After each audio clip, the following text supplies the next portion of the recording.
Hi, good morning, everyone. Hope you all are well. Uh, I thought I will record another video from this place, Shangri-La Jungle Resort, which I told you all about last week. It's so beautiful here. I just woke up in the morning, did a walk, bit of mist in the air, uh, you know, uh, just turn the phone around. You can see for yourself if it's clear enough for you to. Um, in all, you can hear the birds singing, whistling. Over there, it's a jungle across. Okay, beyond those barbed uh, fences, and not a human I can see in sight. So it's an amazing place if you just want to reflect. Uh, we get close to nature. You know, breathe in so much of pure oxygen. It's highly recommended. I mean, of course, this place I would recommend for you to come. But if it's far for you, you should find places closer to where you stay. So yesterday we spent day one here. Uh, when I say we, my family, my wife, my two boys. So they were very excited. So they did a pony ride. They did a zip line multiple times.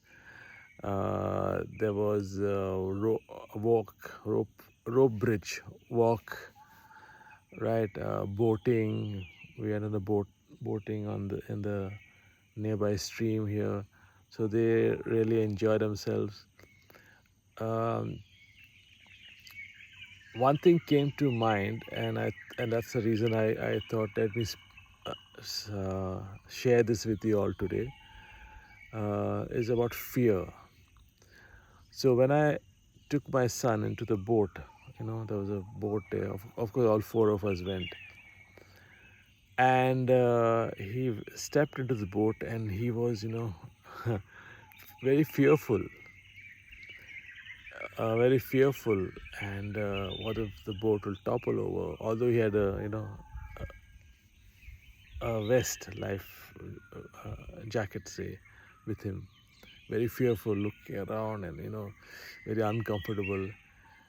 And although it to the rest of us, maybe we are a bit amusing, or sort of amused, and say, Aiden, don't need to get scared, and to show that we are arrived in a in the in the area of having no fear. For me, I remembered myself as a little child looking at my son in that fear.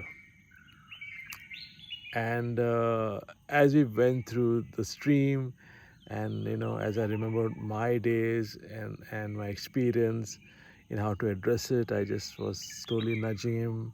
I said, okay, just go back a little, feel the back of the boat, just let go, breathe in, breathe out, all some of the normal things you'd say to help him allay his fears. And halfway through it, he was sort of more comfortable, and then he came back. Then the rope bridge was there, and it was a bit. It was fine for adults. For kids, I was a bit apprehensive, but he climbed the first time, and then he was fearful on the bridge, right? Because the bridge was sort of swinging from here to there as you walk, and then you have to come down stairs, but the stairs, the gap between the steps were too much. So I was fearful for him how he would do it. He not only he did it. I mean, he was also scared the first time, and I said, okay, fine. He did it, and he's okay now. And before I reach, I was the last one to come down. Before I reached down, he was back again on the on the bridge, and my first instinct, my fearful for my fear area was, and my wife was, wait, and why are you going up again? You won't be able to. And when I was saying that, I stopped myself. I said, no, no, that has to stop, because he was actually overcoming his fears, right?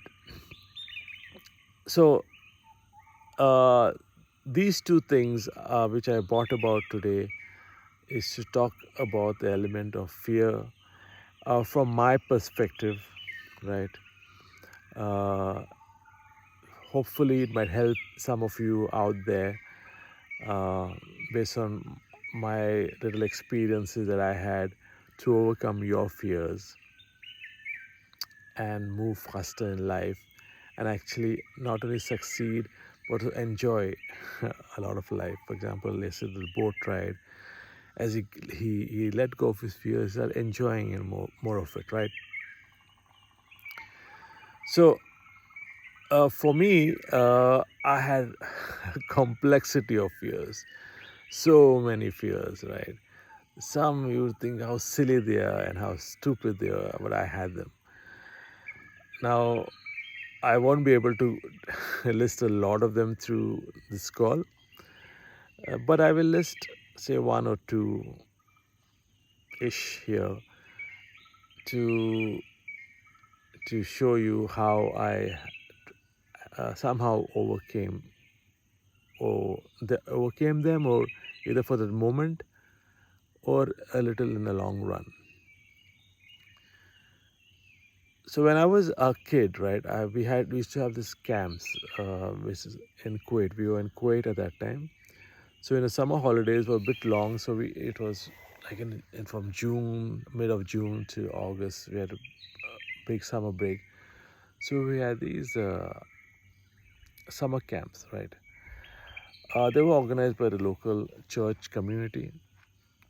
They used to call them Bible camps, but a lot of activities. So one of the events. So they used to have events every week. Every Friday was a holiday there. So one of the events was singing competition, right? Now my sisters, my cousins, right, they were very good in singing, and you would think it should come to me, right? Now, leave the singing out, I was not even confident to get on the stage. But looking at them, I said, you know what? If they can do it, I can do it. Which was a good thing to take up. And I don't regret that one bit.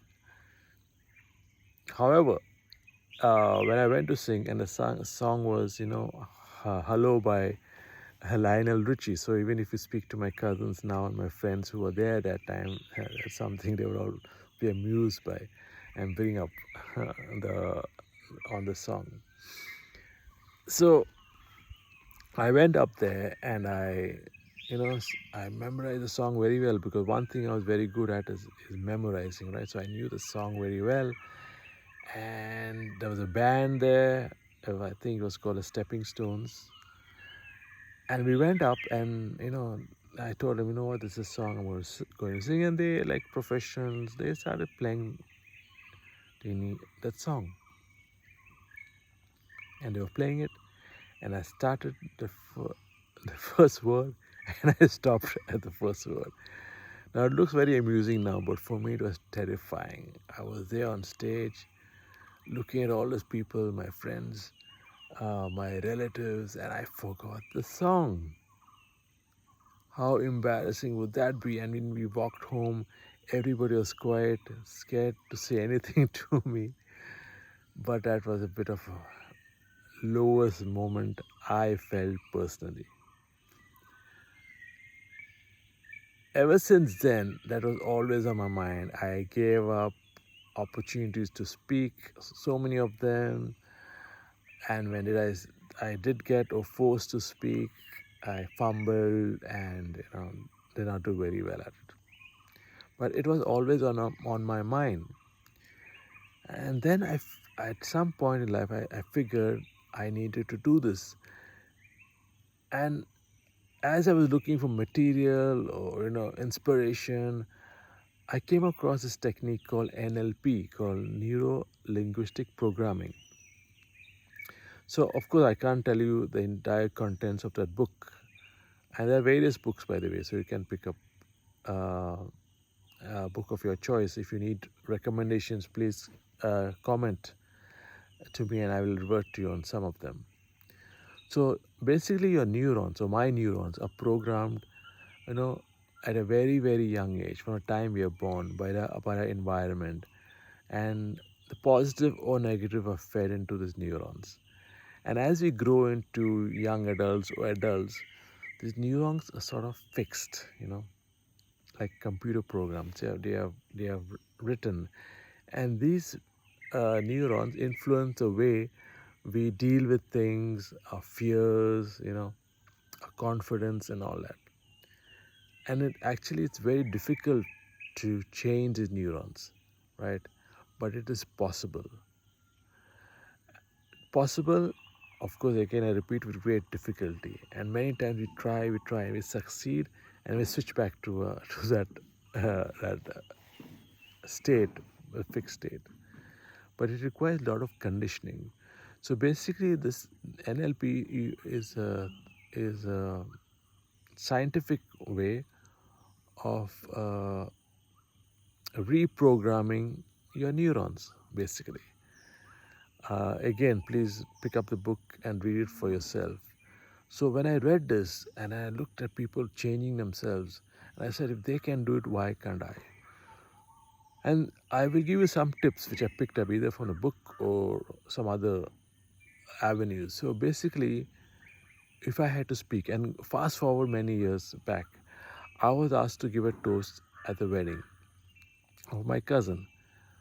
So I remember I was walking down the street, right, shopping, and I get this call and he said, "Can you taste this toast?" And my immediate reaction was going to say no. But I said, no, this is an opportunity. I need to say yes and then figure it out later. So I said yes.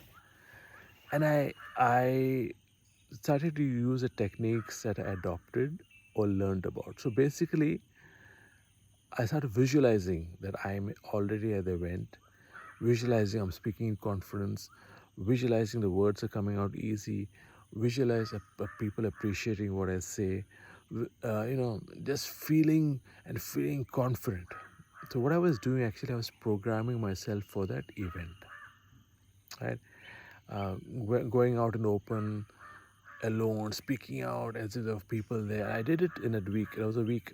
I had a week lead time, preparing every and actually feeling that I was doing a great job. What was I doing again? Programming myself or reprogramming myself. The event happened. I raised a toast. I wouldn't say the best toast in the world, but for me, it was. For me personally, not the best toast maybe for the people, or maybe they did. I just want to, with humility, I just want to stay away from that. But for me, it was the best speech I've ever given. And I was so amazed with myself.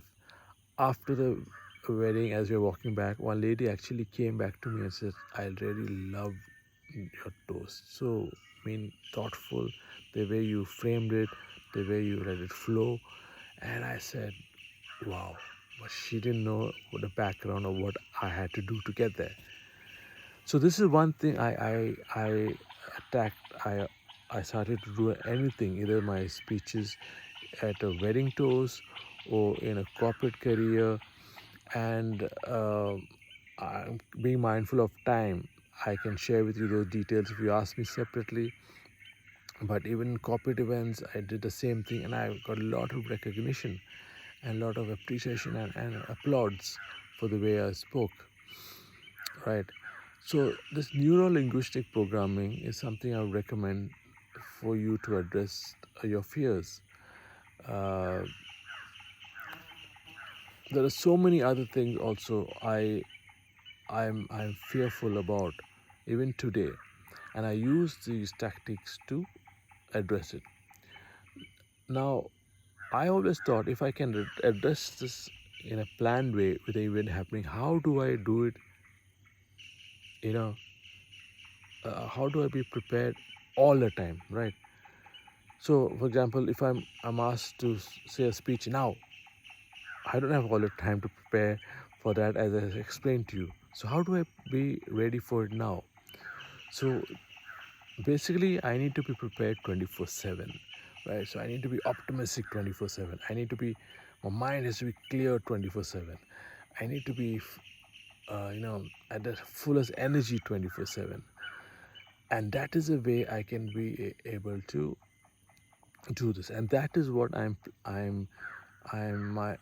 priority is at the moment, to be prepared 24/7. So anything that comes, so opportunity should not be missed, right? And that you could do on a daily basis. So every morning when you wake up, you charge yourself either through meditation. I mean, not, when I say either, I think meditation is a great tool, and it's one of the, if not the only one, which you can start off for charging your day. Read some great books in the morning, you know, and always through the day, pump yourself up to be excited. It's challenging because there are tough times will come, but the thing is, you do got to get up, and every day you need to take it as a battle and a victory if you manage to do it, right?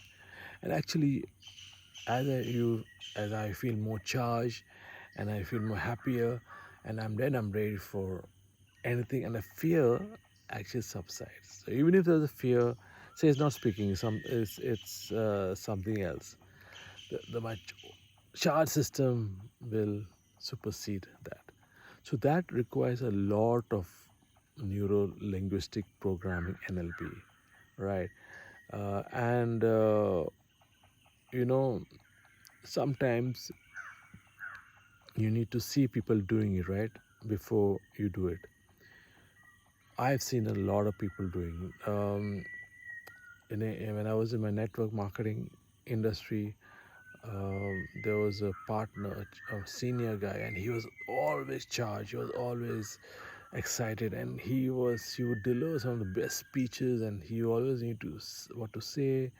He would not have anything written, and that is something I use as an inspiration. And then he his way of doing it was very appealing to me, right? So these are some tips or some things I want to share about the fears I had as a child. Okay, I want to say to you that based on my experience, I miss a lot of opportunities because of fear, be it relationships, be it careers, be it enjoying life, right? And all these things, when I look back, and I said a lot of times, what if I had done them, right? Again, not to moan about them, but to make sure the next days, we can always only look forward, right? The next few days or next few years, days, years, or decades of my life, I should not miss out, right? And my fear is the one thing I need to conquer on everyday battle, right? I'm sure there are many who should be able to do this better than me. No problem, it has to be done, right? uh, I, as you say, we all face our own battles in our speed. So it's not a competition. It's me against me. I need to do better. And the reason I'm saying this to each one of you is, do not compare yourself with somebody else. Learn from them. Pick up the best practices, but don't let yourself be down. There's a bird looking like a stork. Anyway, coming back to the point, don't let yourself to be down. Pick up best practices from them and develop every day, right? Uh,